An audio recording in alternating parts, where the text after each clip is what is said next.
On a previous program, we talked about why writers write, the reasons why they write.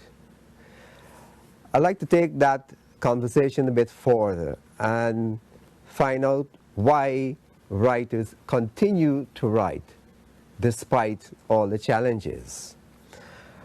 Welcome to another adventure in Guyanese literature. Welcome to this virtual edition of Oral Tradition. For some answers, let's go across to Berkley Semple, the author of 4 collections of poems.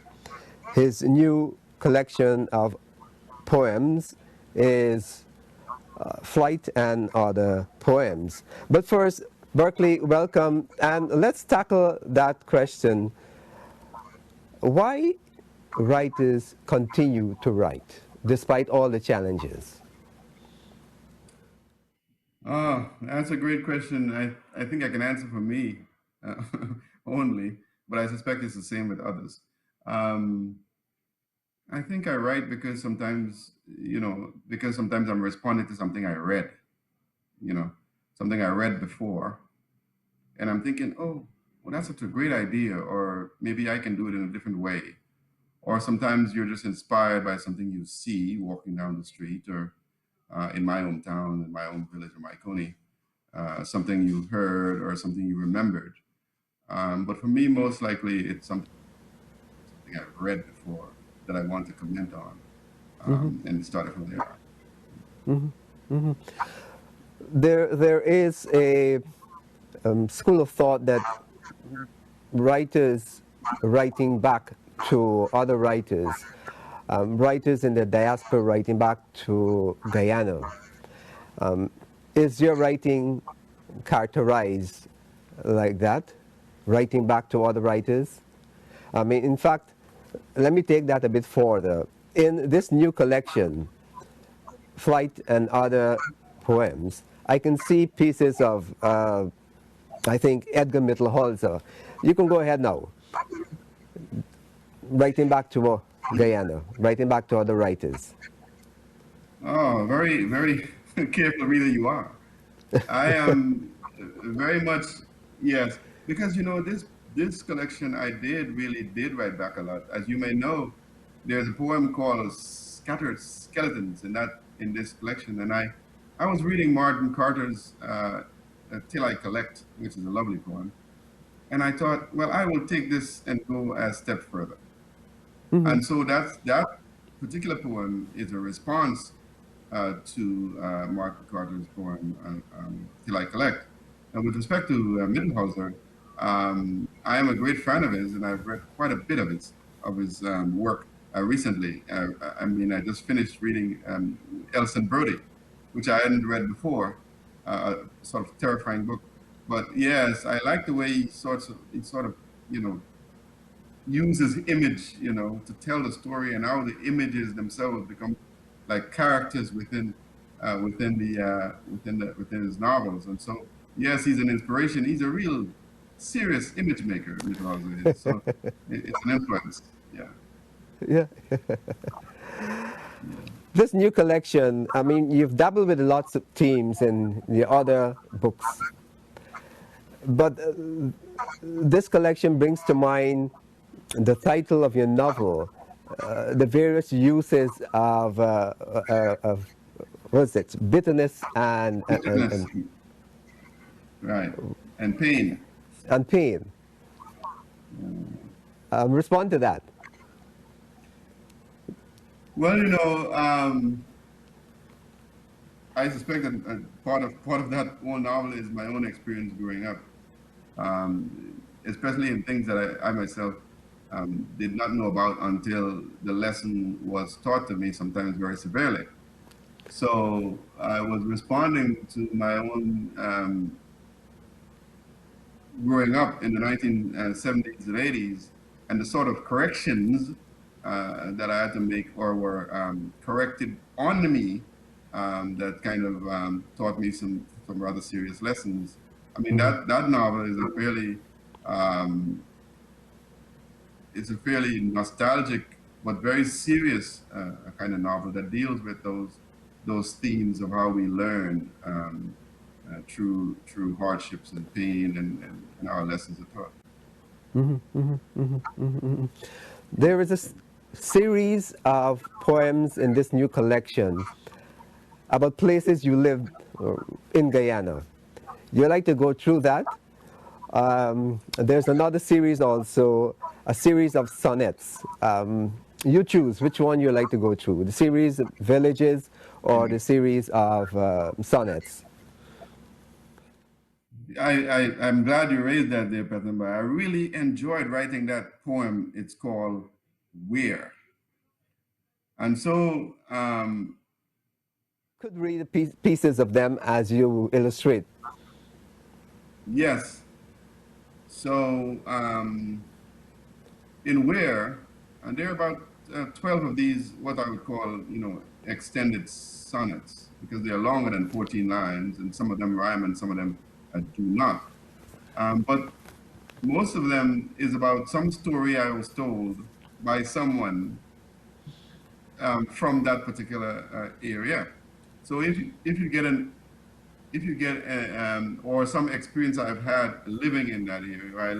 I was born in Wisma, and then I moved to Myconi, and my people are originally from Oaktown, Berbice, and from Litchfield, and so you'd have, and then my uncle lived in Belladrum, and I visited Lethem. So you have all these poems with these titles of these places I visited or talked to people about or had family about, and I focus essentially on a couple of particular things in these places, and tell those stories. I wanted to tell short stories in a kind of in a very direct, poetic style. It was my practicing to be very, very edit conscious. Tell a story in as few lines as possible where it comes across as an entirety. And so I love that poem actually. I worked on it for a long, long time. And so Back to your new collection. Sum up your collection for us. What was it you aiming for? There was an intent. well, yeah. And it's I had a longer, feeling, man. sorry, and it's longer Right. than the other collections. Yes. It was quite longer than it is presently. But I had to be judicious in cutting things out. Because I thought that, the theme I was exploring was the idea of flight. And not just flight in a sense of, the metaphor of birds, but one of, fleeing from humanity, death, for instance, or of, the split relationship that went bad, or, the idea of leaving someone, going elsewhere, seeking something else. And I think a close reader would see these themes, which are in fact themes woven into the poem. So, and of course, there is a title poem called Flight, and then I try to kind of encapsulate everything about that old metaphor of flight. I'm a particular fan of watching birds, for instance, and so it always occurred to me that it'd be wonderful if I too can fly, and I think that's a common thing among children. But I think it never left me as an adult that this possibility of flight might be accomplished with my own wings, let's say. So, so that's what I try to do in the poem, is to use flight as that. I mean, as some of it is somewhat morbid in that there are a number of poems about Tell me. death, about death. But recently, COVID has informed some of these themes or some of these Ah. poems in being so prescient and so in your face. And so, yes, there have been. I've lost quite a bit of people, relatives, and friends over the last year, and some of it I tried to interwove in there. I mean, there's a poem there called "Archives of Names," if you've read it.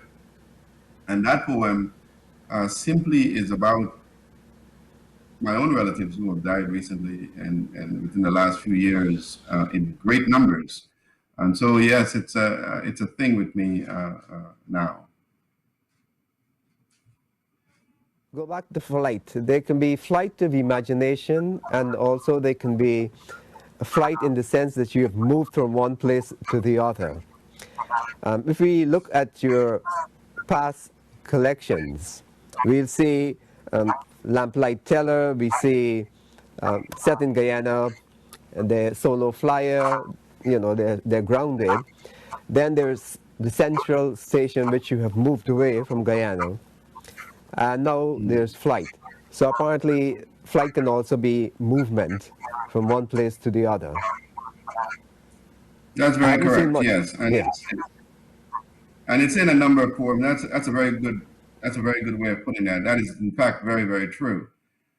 Um, One of the things you mentioned there, and this is it is trying to use a sort of language that is in some way, I suspect, emulate or anticipates a sort of movement, not just from place to place, which is a thing with me. I'm an immigrant to the U.S., but also to look at that within the context of people living here. I mean, there are a lot of poems about fishermen and fishing and so on and so forth, and their lives and how they work with each other within a certain space. And so a lot of that has to do with that idea too of leaving and returning differently, and trying to adapt and trying to situate yourself within that. I mean, I live in the diaspora, but I am a fairly firmly entrenched Caribbean poet and a specifically Guyanese poet. So it is important to me that I take all of these things that I see and put them together. The central station was in fact, yes, trying to explore both geographies where home is, where home oftentimes is elsewhere, and oftentimes is where you come back to often. Do you have a piece that you can read for us, a piece or pieces? I would read Archive of Names, and then I would read something from Weir. So this is Archive of Names. Now all my lines acquire the lilting cadence of Trinity. Peter to a Paul of slow saunters in the sun. Shadows sweeping a village road to the cemetery. Where new owls agape in pedicel, yawns and waits. Soon there will be no one I remember, or no one who remembers me. Larry is gone, kissing me in one shot of cruel fate. One afternoon, walking the village road, a car careens, lost its rudder, driver drunk, airborne in its freight, saw, oh Christ, two men in white, in green, too late. Stones are their memory and crosses. Their deaths pool in this poem's single stanzas with the rest. Iami is gone. Vaughn, Patrick the Black One. Loss is a cruel syllable. Blunt as its father death. Thief who comes less in the night these days. Uncle B is gone. Thunder. Our filial lines flails and fails and falls under spell of silence. Sister Lane is gone. Brush. Mike, fanatic, our father is gone. Gone to Brother Gus. Their names break the meter I keeping account. Prone over my psalter of diminishing returns. Ear, pulse, congeal, and tragic empty spaces ache for refill. I grow maudlin, morose, Wait like a monument, dispassionate, patiently, my going. Berkley Wendell Semple is gone. Please, you still have some more to write. Please. Thank you.